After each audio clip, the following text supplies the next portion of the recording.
Masami Kurumada realmente odeia Cavaleiros do Zodíaco? Seria o próprio autor da obra o maior vilão da história? Vamos desvendar esse grande mistério no vídeo de hoje aqui no canal.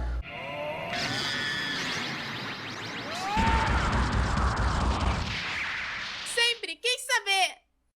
Olá Cavaleiros e Amazonas, bem-vindos ao canal Sempre Quis Saber. Eu sou o Wes e hoje vamos desvendar as maiores polêmicas de Masami Kurumada, o criador de Cavaleiros do Zodíaco. Será que ele realmente é quem mais prejudica sua obra? The Lost Canvas realmente foi cancelado por ciúmes? Já vai deixando sua opinião sobre isso aí nos comentários. E é claro, deixa seu gostei para ajudar o canal. Pois bem amigos, muitos dizem que Kurumada não sabe desenhar, que seus desenhos são horríveis e coisas do tipo. Porém eu vejo isso de uma forma diferente. Kurumada adotou um estilo de arte, onde ele poderia criar um grande volume de páginas em pouco tempo. Sendo assim, ele simplificou sua arte de uma forma que se tornaria vendável e também lucrativa. Porém, mesmo isso sendo algo perceptível na minha opinião, Kurumada ainda mantinha um cuidado grande com sua arte. Isso é comprovado quando vemos os cenários que ele desenvolvia e sua aptidão para desenhar animais e automóveis.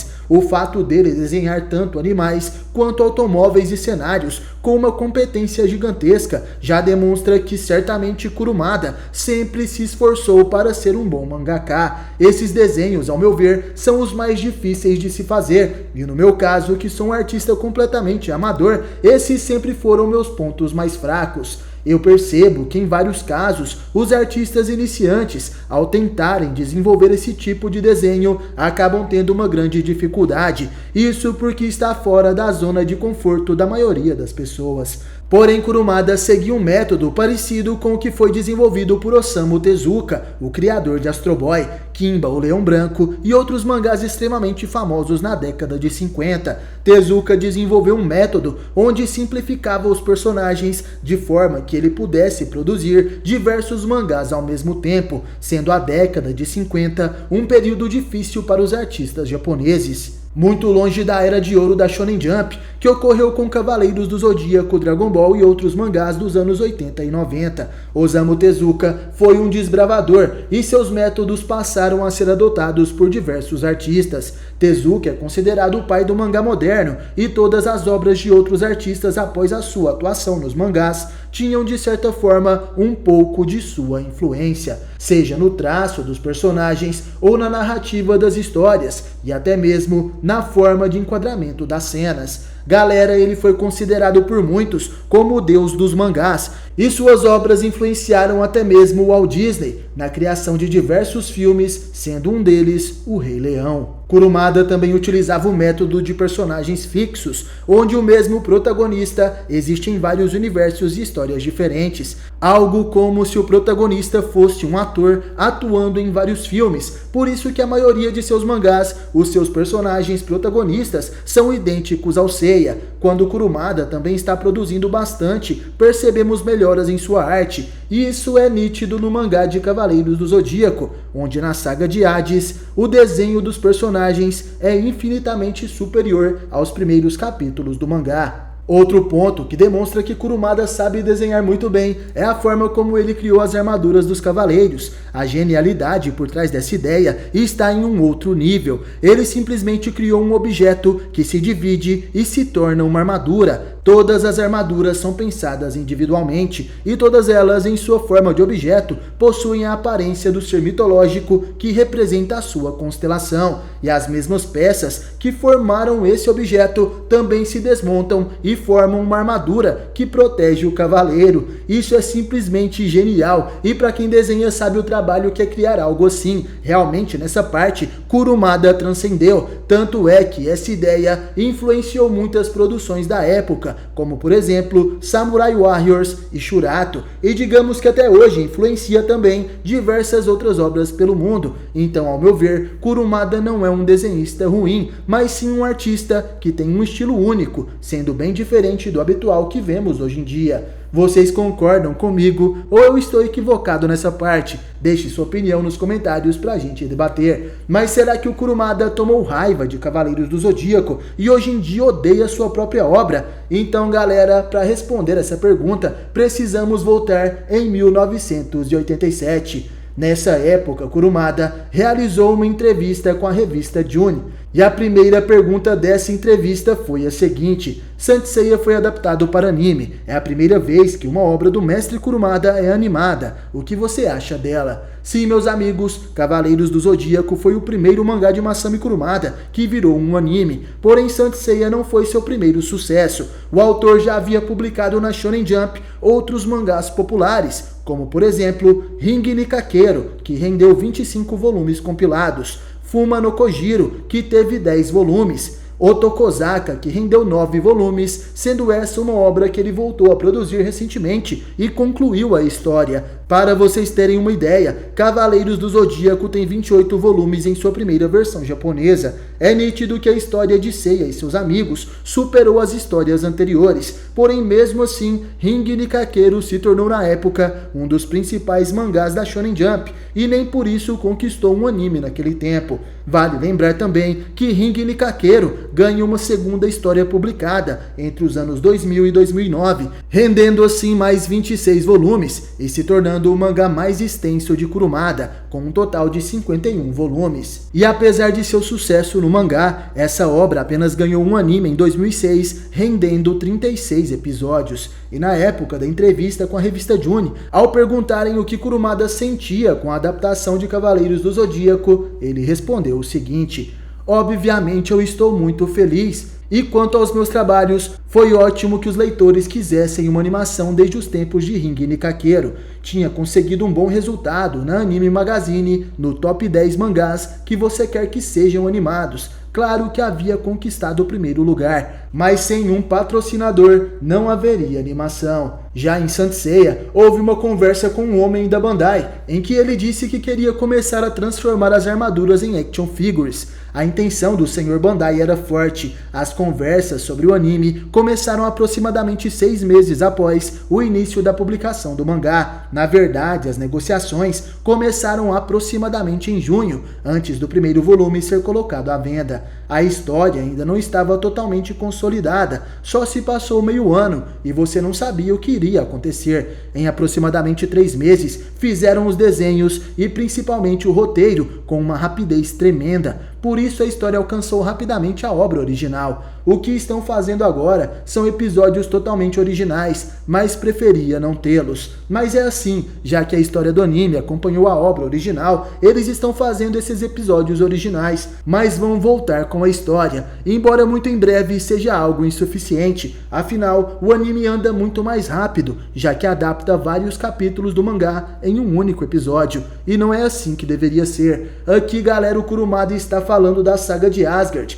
que estava sendo publicada na época. Provavelmente ele ficou feliz em um primeiro momento que Cavaleiros seria seu primeiro anime, porém com o tempo as dores de cabeça foram enormes. Isso porque Kurumada enfrentou vários problemas. Como o anime alcançou o mangá rapidamente, ele não conseguia desenvolver a história como gostaria e tinha que correr com os acontecimentos do mangá. Por isso, quando vemos o mangá, principalmente na saga Fase Santuário, sentimos que a história está muito corrida e que parecia mais um rascunho para o anime. Provavelmente resolveram fazer a saga Asgard para dar mais tempo para o Kurumada desenvolver a saga Poseidon, e ele se sentia cobrado pelo público, já que as pessoas viam o mangá e não reconheciam a história devido às várias diferenças. Além, é claro, que a história do anime tem muitos furos, devido ter seguido rumos diferentes na saga do Santuário e Asgard. Kurumada também já previa que a saga de Asgard não seria o suficiente para dar tempo para a história de Cavaleiros se desenrolar, e foi exatamente isso que aconteceu. A saga de Poseidon ultrapassou o mangá, e por isso resolveram dar uma pausa no anime, sem precisar criar outra saga filler, como aconteceu com Asgard. Porém, sabemos que essa pausa foi prejudicial para a história de Cavaleiros, já que o mangá foi caindo sua popularidade